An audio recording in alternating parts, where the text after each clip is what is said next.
As the day fades, let us drift into a world you cannot see, but which lives inside you. We'll explore the hidden world of DNA, following the thread that connects all living things, delicate and strong, weaving life together in ways both simple and astonishing. Scientists now glimpse what has always been there: the genes that shape eye color, height, and the many subtle ways life expresses itself.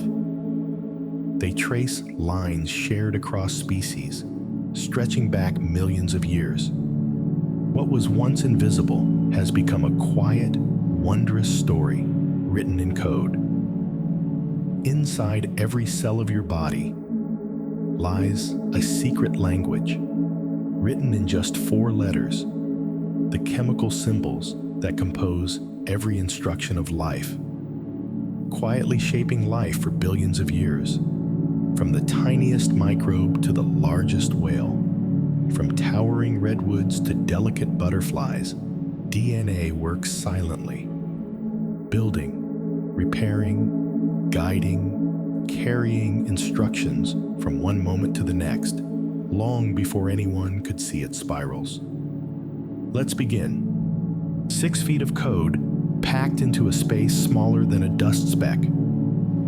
If you could unwind the DNA coiled inside a single cell, it would stretch nearly 2 meters, about 6 feet.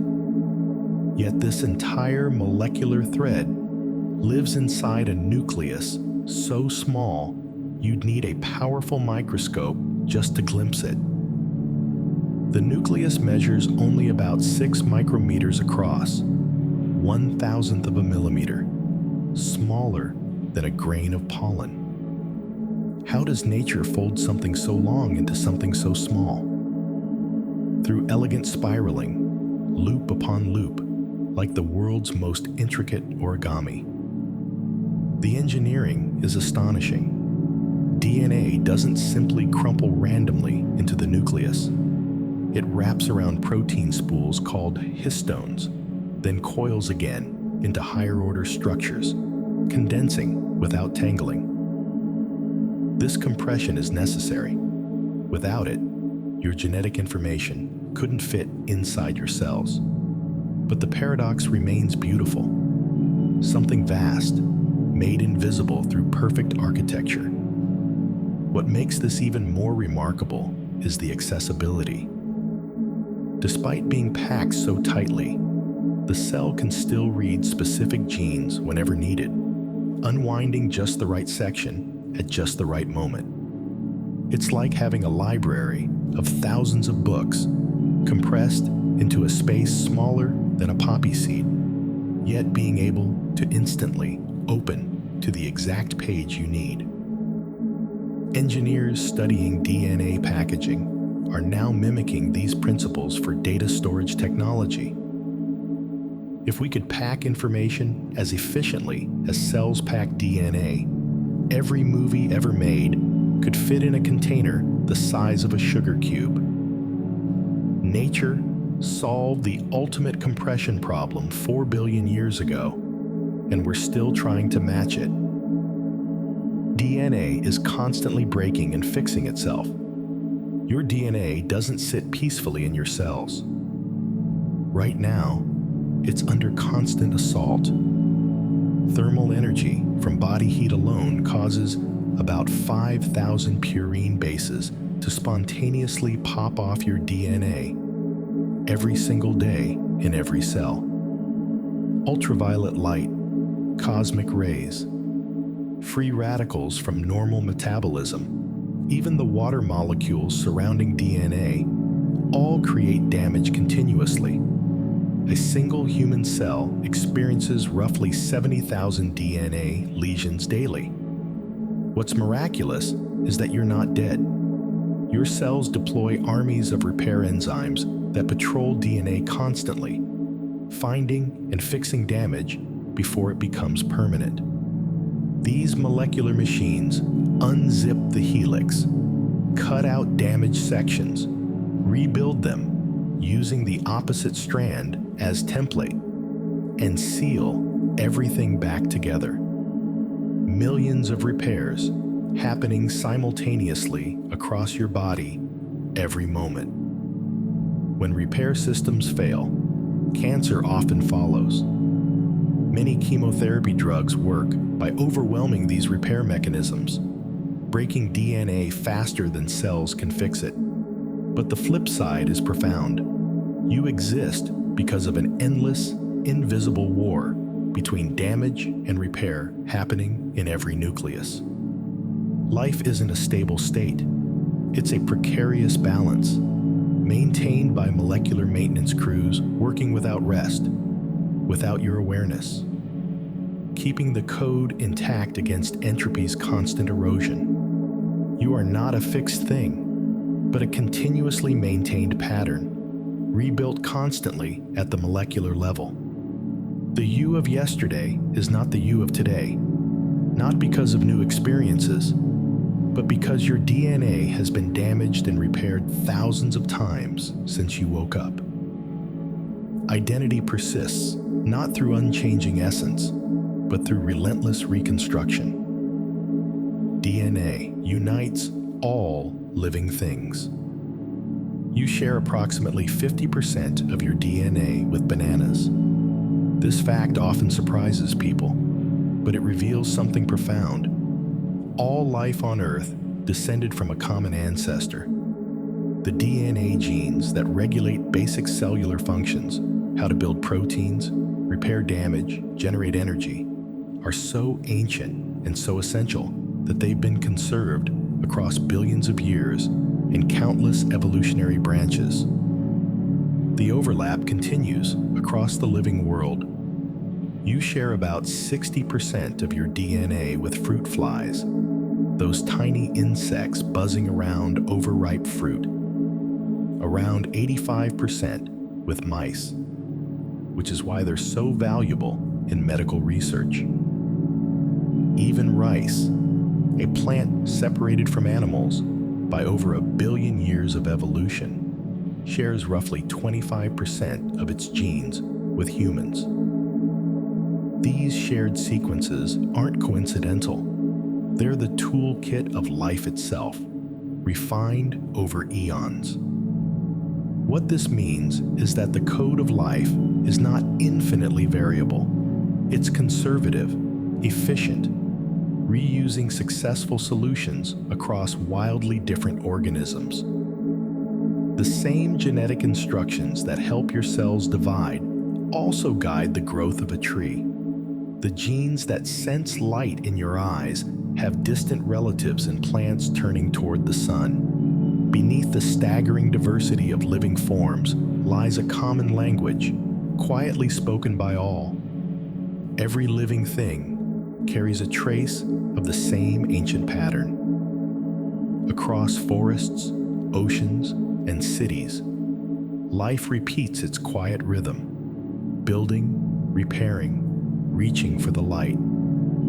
You are part of that rhythm too. 0.1% that changes everything.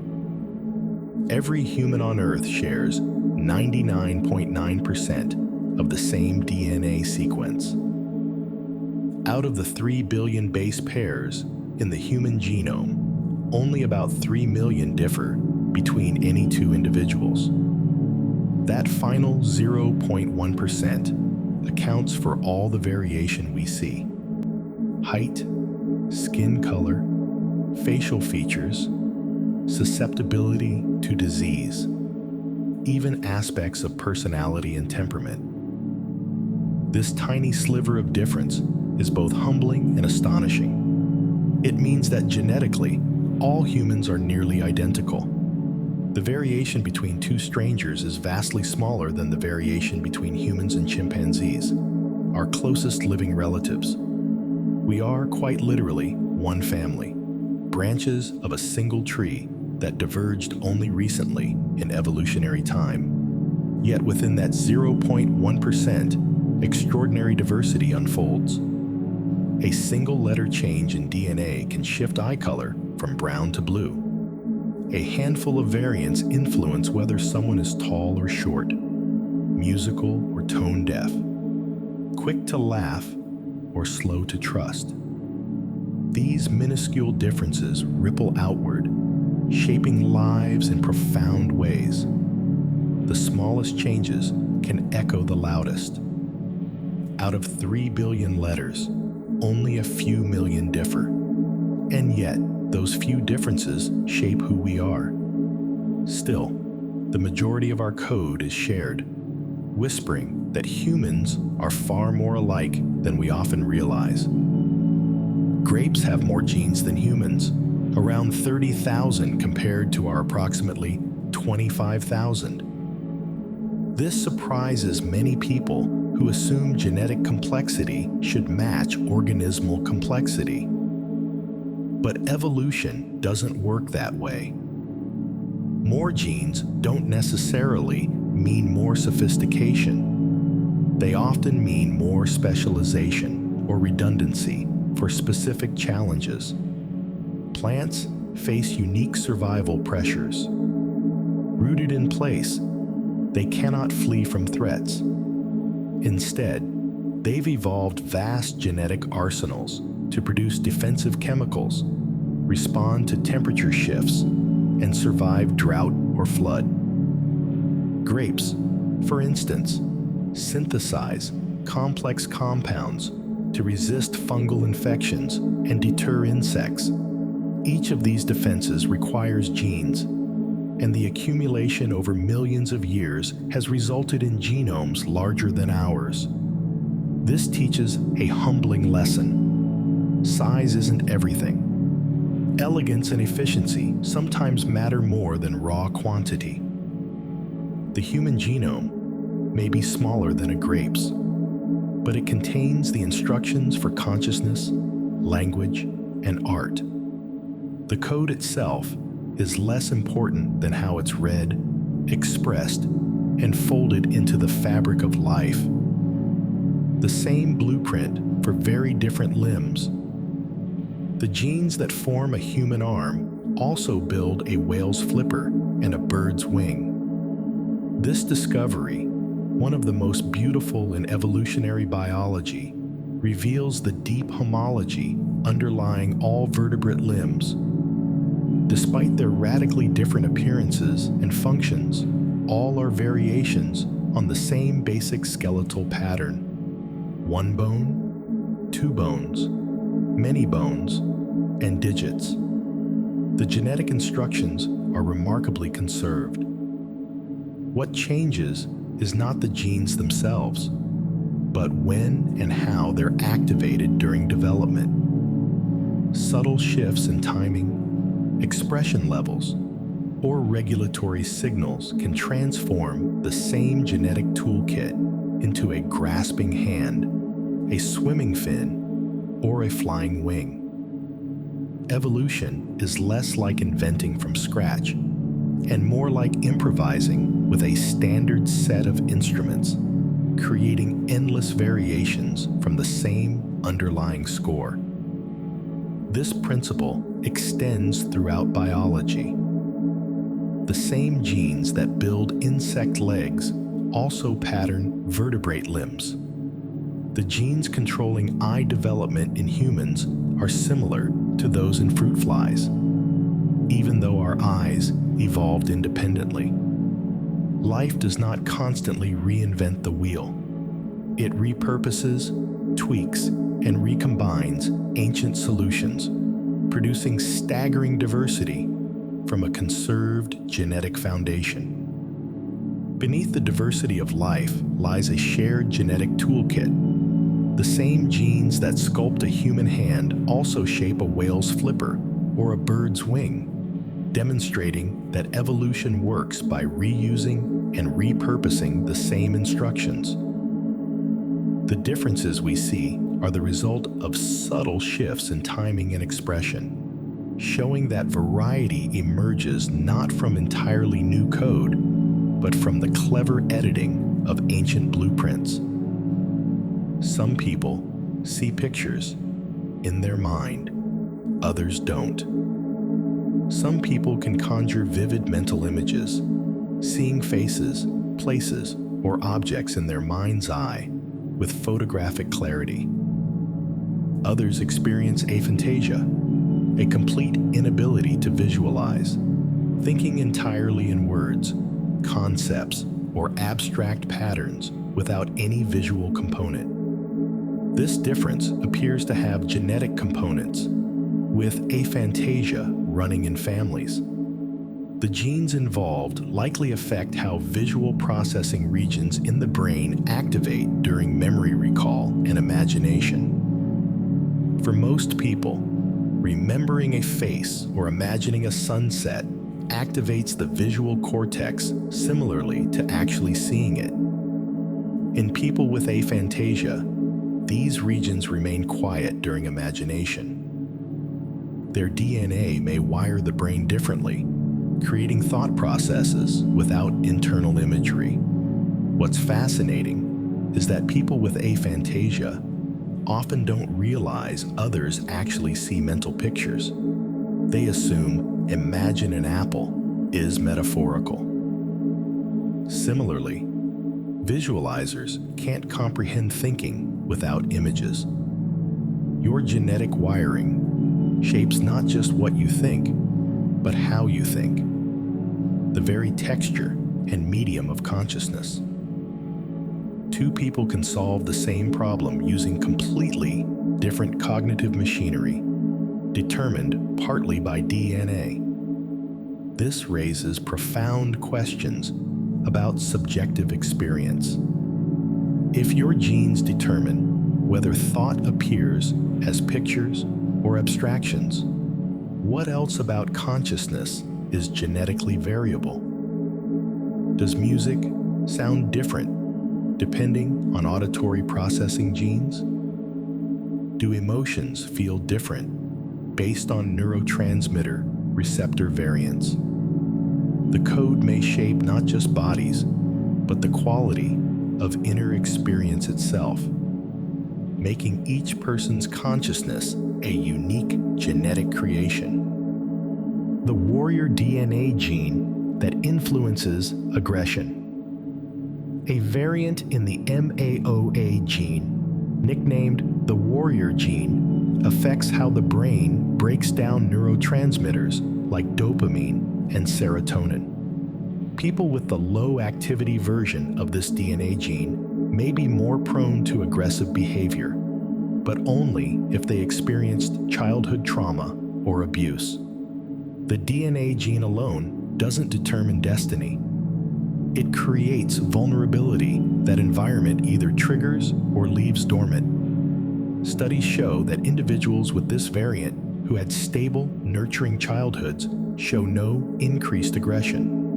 But those with the same genetic variant who experience maltreatment show significantly higher rates of violent behavior. It's a powerful demonstration of gene-environment interaction. Neither genetics nor upbringing alone determines behavior, but their combination. This complicates questions of responsibility and free will. If your DNA genes predispose you to aggression, and your childhood was traumatic, how much control do you have? The code doesn't excuse behavior, but it reveals that choices aren't made in a genetic vacuum. Some people are biochemically more vulnerable to environmental damage. Their neurotransmitter systems more easily disrupted by stress. What's both troubling and hopeful is the specificity. The same DNA gene variant that increases aggression in harsh environments may confer advantages in stable ones, perhaps enhanced risk-taking, leadership, or protective instincts. The code doesn't write villains or heroes. It writes possibilities, waiting for circumstances to reveal which version of you emerges. The DNA gene variant that makes hangovers worse. Some people of East Asian descent carry a variant in the ALDH2 gene that makes alcohol consumption deeply unpleasant. This DNA gene encodes an enzyme that breaks down acetaldehyde, a toxic byproduct of alcohol metabolism. The variant version works poorly, causing acetaldehyde to accumulate rapidly, triggering facial flushing, nausea, rapid heartbeat, and severe hangover symptoms after even small amounts of alcohol. This alcohol flush reaction affects about 560 million people, roughly 8% of the global population. The broken DNA gene actually provides protection against alcoholism. If drinking makes you feel terrible immediately, you're far less likely to develop dependence. Populations carrying this variant have significantly lower rates of alcohol abuse, a protective effect written directly into DNA. The variant arose thousands of years ago and spread through East Asian populations, possibly because it provided survival advantages in societies where fermented beverages were common. It's a case where a broken gene, one that doesn't work as efficiently as the original, became advantageous under specific cultural conditions. Evolution doesn't optimize for comfort, it optimizes for survival. This demonstrates how DNA genes and culture co-evolve. The availability of alcohol shaped which genetic variants survived. Those variants then shaped drinking culture and alcoholism rates. Your DNA doesn't exist in isolation. It's constantly in conversation with environment, diet, and social practices. The code is written by evolution, but edited by culture, creating feedback loops between DNA genes and the worlds we build. The DNA gene that makes cilantro taste like soap. For some people, cilantro tastes fresh and citrusy. For others, it tastes like soap or metal, an unpleasant flavor that ruins any dish it touches. The difference comes down to a variant in the OR6A2 gene, which encodes a receptor for detecting certain aldehydes, chemicals found in both cilantro and soap. People with this variant detect those aldehydes more intensely, making cilantro unbearable. This quirk highlights how perception itself is shaped by genetics. What you taste, smell, and experience is filtered through the unique combination of genes you carry. Your reality is not the same as someone else's, not because one of you is wrong, but because your sensory machinery is tuned differently. This extends beyond food to colors, sounds, even emotions. We all inhabit slightly different versions of the world. What's beautiful about this is the humility it teaches. When someone dislikes something you love, it may not be stubbornness or poor taste. It may be biology. Their genes are giving them different information. The world they perceive is genuinely, measurably different from yours. Understanding this can soften judgment, open space for compassion. Genetics shows that each of us experiences the world through a slightly different lens. Your DNA doesn't just shape your body, it shapes your senses, tuning what you taste, smell, see, and hear. The same sky, the same dish, the same melody can feel entirely different to another person. And that difference is written in your very genes. The change that lets adults drink milk. For most of human history, only infants could digest lactose, the sugar in milk. After weaning, the gene that produces lactase, the enzyme that breaks down lactose, would shut off permanently. Adults who drank milk would experience cramping, bloating, and digestive distress. But around 10,000 years ago, a single genetic change appeared in populations that had begun herding cattle, sheep, and goats. This change kept the lactase gene active into adulthood, allowing people to digest milk throughout their lives. The advantage was significant. Milk provided calories, protein, and hydration, especially valuable during droughts or food shortages. The change spread rapidly through populations in Europe, parts of Africa, and the Middle East. Today, about 1/3 of the global population carries this variant, while 2/3 remain lactose intolerant as adults. The original human condition. This example shows evolution happening in real time, on a timescale humans can comprehend. 10,000 years is recent, barely a moment in evolutionary terms. It demonstrates how quickly genetics can respond to cultural changes. Humans didn't just domesticate animals, we domesticated ourselves, our bodies adapting to the new foods our ingenuity provided. The lesson extends beyond milk. We are not static creatures, finished products of some ancient design. We continue to evolve, continue to change, our genes responding to the world we build. The code is not fixed. It listens, adapts, and rewrites itself across generations. Breathing thin air in the mountains. High in the Tibetan plateau, where oxygen is scarce and most lowlanders struggle to catch their breath, local populations thrive. The secret lies in a genetic variant affecting the EPAS1 gene, which regulates how the body responds to low oxygen levels. This variant allows Tibetans to maintain normal hemoglobin levels despite the altitude, avoiding the dangers of oxygen deprivation without overproducing red blood cells. This genetic variant is one of the fastest instances of human evolution ever documented.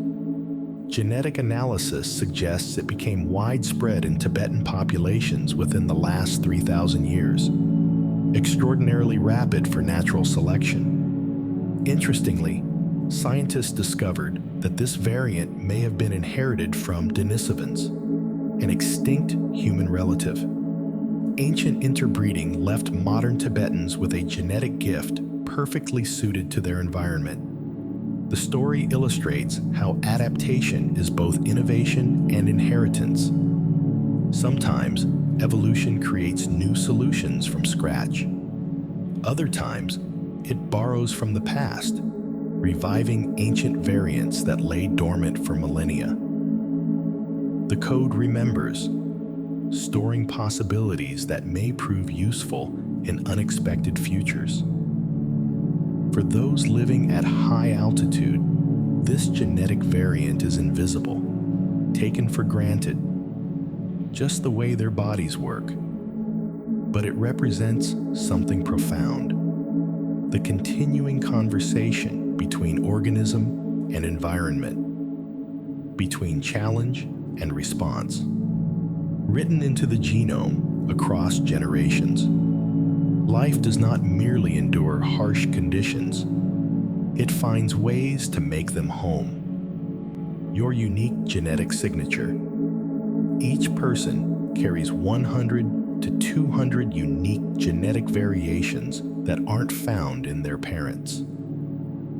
These tiny differences arise during the copying of DNA, slips in the code that escape even the most sophisticated repair systems. Most are harmless, falling in regions of the genome that don't affect how proteins are made. Some are beneficial, offering subtle advantages. And occasionally, a single variation can influence health or susceptibility to disease. These unique changes are the raw material of evolution. Without them, life would repeat the same patterns endlessly. With them, new traits emerge, new possibilities appear, and the tree of life branches ever outward. You are not a perfect copy of your parents. You are a variation, a remix, an experiment that nature has never tried before.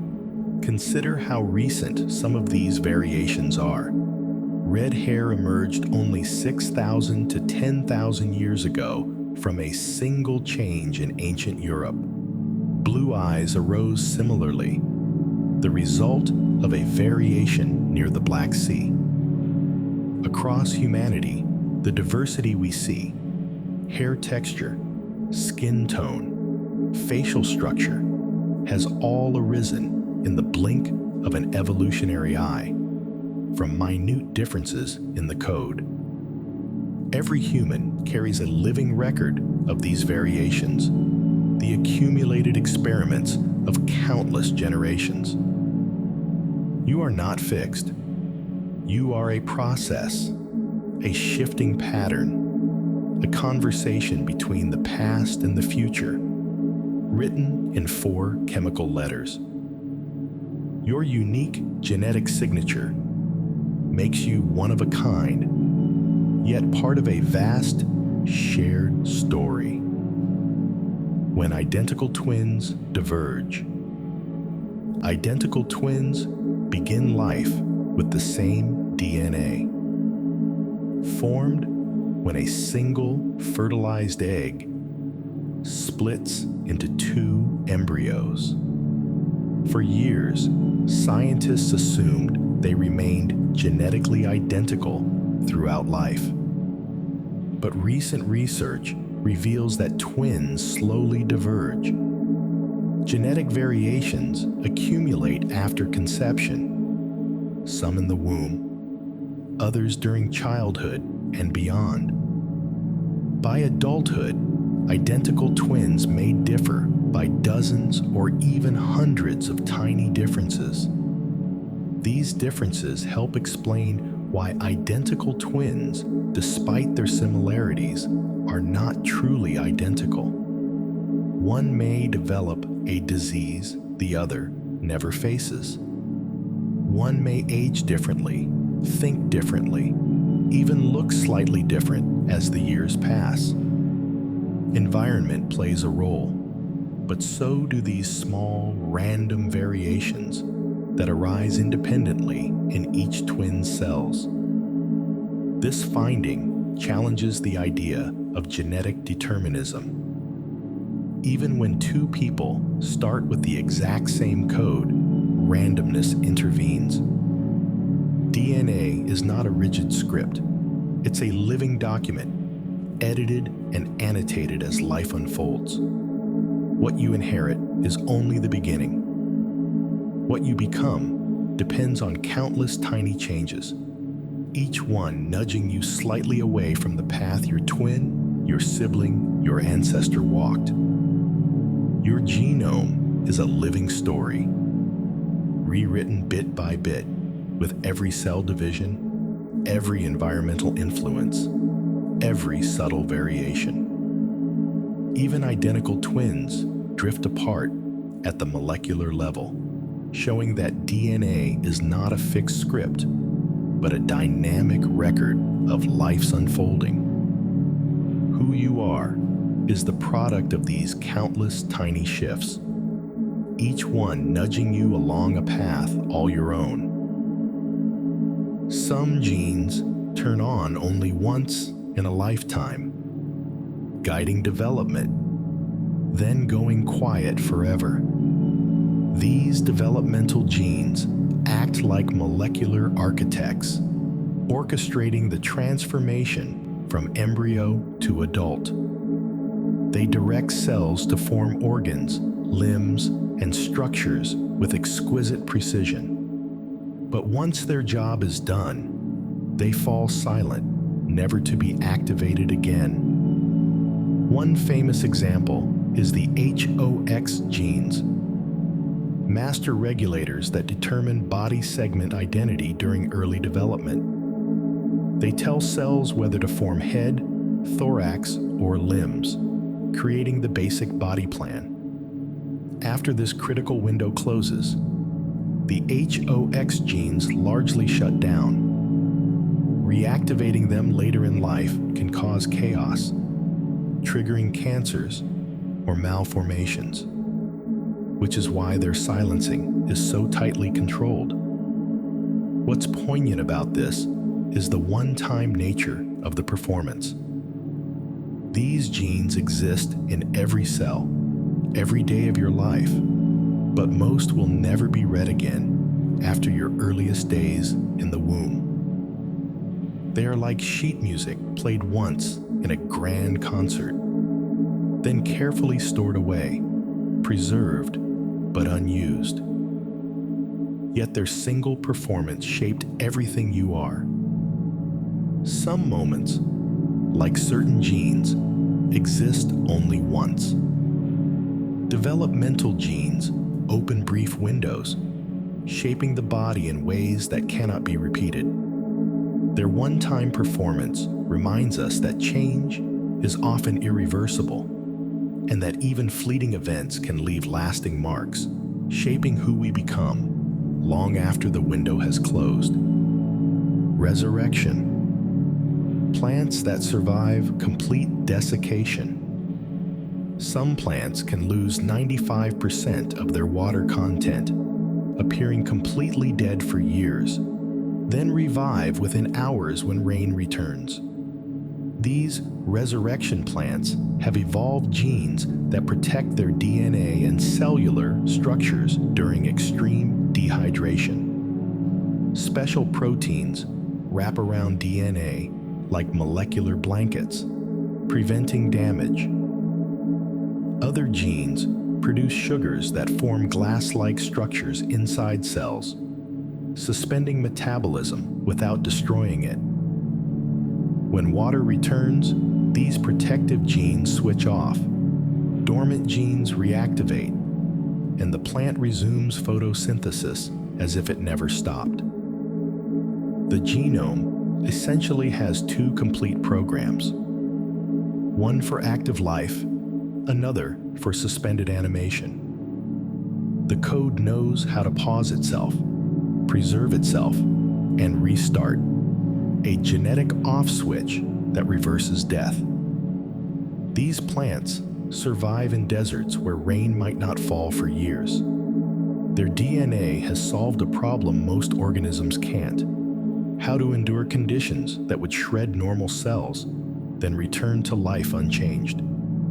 They're proof that the boundary between living and dead is more fluid than we imagine, that dormancy and death are not always the same thing. The genes that remember seasons, plants can remember winter. Many temperate species require vernalization, exposure to prolonged cold, before they'll flower.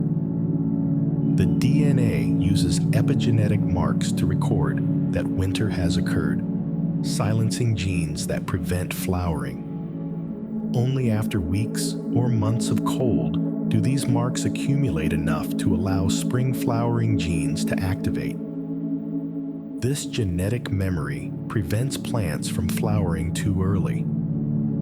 If a warm spell happens in autumn, the plant doesn't mistake it for spring and waste energy on premature flowers that would be killed by returning cold.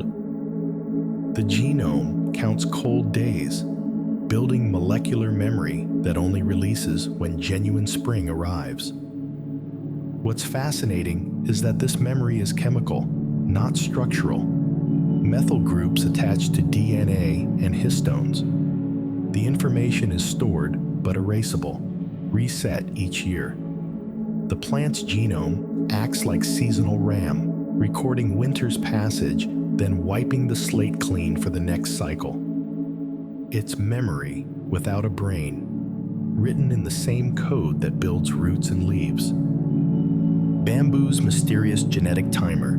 Some bamboo species flower only once every 120 years, then die. All members of the species, regardless of where they're planted globally, flower simultaneously, even if they've been separated for generations. The trigger is genetic, a molecular clock encoded in their DNA that counts years with mysterious precision. Scientists still don't fully understand how the genome measures such long timescales without external cues. This synchronized mass flowering overwhelms seed predators. Animals can't possibly eat all the seeds produced when every bamboo plant for miles blooms at once. It's a survival strategy written into the code, a genetic timer set before your great-grandparents were born, ticking silently through decades until the appointed moment arrives. Some clonal bamboo forests are genetically identical, all sprouted from the same original plant. When the clock reaches zero, entire forests flower together and die, a genetic apocalypse and rebirth orchestrated by instructions older than the trees themselves. The DNA doesn't just build the plant, it schedules its death decades in advance. Jellyfish that reverse aging. Some jellyfish species possess a startling ability. They can reverse their aging by rewinding their DNA expression. When faced with stress, injury, or starvation, these jellyfish can transform their adult cells back into an earlier developmental stage, essentially becoming young again. This process, called transdifferentiation, involves reprogramming gene activity, turning off adult genes and reactivating those used in juvenile forms. The most famous example is Turritopsis dohrnii, sometimes called the immortal jellyfish. After reaching maturity, it can revert to a polyp stage, the form it had as a juvenile, and begin its life cycle anew. Theoretically, this creature could repeat the process indefinitely, cycling between youth and adulthood without dying of old age. While environmental threats still kill them, biological aging appears optional. Scientists study these jellyfish, hoping to understand the genetic switches that control aging in other organisms. What if similar mechanisms exist in humans, dormant and waiting? The idea that aging might be reversible, that time zero could bend backward at the cellular level, challenges our deepest assumptions about mortality. This tiny jellyfish reminds us that life is more flexible than it seems. Aging is not a fixed path, but a process that can be paused, reversed, and rewritten. Nature holds secrets in even the simplest forms, showing that the boundaries we assume between youth and age, life and death, are not always as rigid as they appear. The giants that rarely get cancer, whales and elephants, have extra copies of tumor suppressor genes, making them highly resistant to cancer. This phenomenon, called Peto's paradox, puzzled scientists for decades. Logically, larger animals with more cells and longer lifespans should develop cancer more often. More cells mean more opportunities for genetic changes. Yet, whales and elephants have cancer rates lower than humans, despite living decades and having trillions more cells. The answer lies in genetic redundancy. Elephants, for example, have around 20 copies of the TP53 gene, which produces a protein that detects DNA damage and triggers damaged cells to self-destruct. Humans have only one copy. With 20 backup systems monitoring for genetic changes, elephant cells are far more likely to catch and eliminate dangerous alterations before they become tumors. Whales use a similar strategy, with extra copies of genes that repair DNA damage and regulate cell division. Their genomes have evolved multiple overlapping safeguards, creating a genetic immune system against cancer. Evolution, working over millions of years on huge bodies, found solutions we're only beginning to understand. This offers hope for human medicine. If we could mimic these genetic strategies, enhancing our own tumor suppressor systems or borrowing whale genes through gene therapy, we might dramatically reduce cancer risk. The code for defeating one of our most feared diseases already exists, written in the genomes of giants who live long, healthy lives despite their size. And so, our quiet exploration comes to an end. We've wandered through invisible spirals and touched the code that writes every living thing. We've glimpsed the threads connecting humans, animals, and plants alike. For now, there is nothing more you need to do. Let your body grow heavy. Let your breath slow. Let the night carry you gently toward rest. The code within you will continue its work, copying, repairing, expressing, while you sleep. Right now, in every cell, DNA is unwinding and rewinding. Genes are turning on and off. Proteins are being built letter by letter from ancient instructions. You are being continuously rewritten, continuously maintained, continuously rebuilt by molecular machinery operating in darkness, without your awareness, without effort. Good night. Sleep well, and let your body and your cells rest deeply.